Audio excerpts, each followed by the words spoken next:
Kita.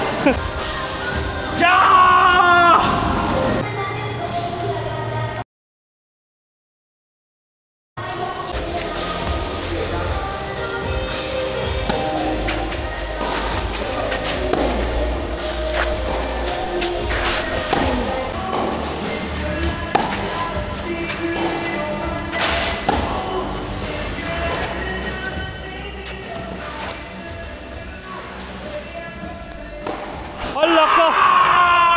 Good! Kita!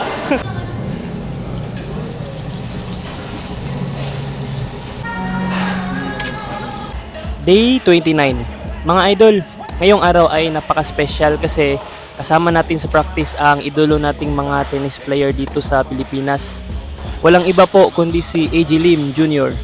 Siya po ay kasalukuyang number 1 tennis player ng ating bansa. Habang nagpa-practice kami, napansin ko agad ang kanyang hindi matawarang dedikasyon, focus at pagsusumikap.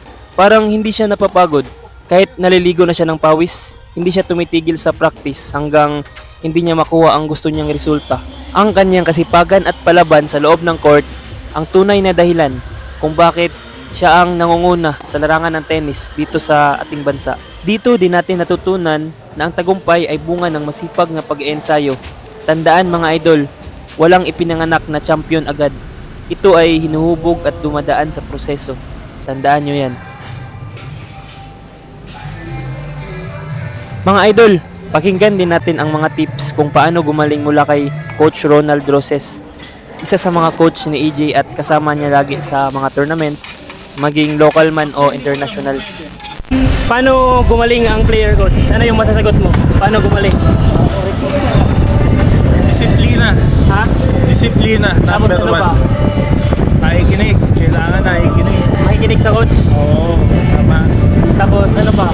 Tsaka yung kailangan motivate mo yung sarili mo. Huwag umasa sa iba? Yes. Ano bang masasabi mo, coach? Ayun lang. Sa mga future generation na makinig kayo.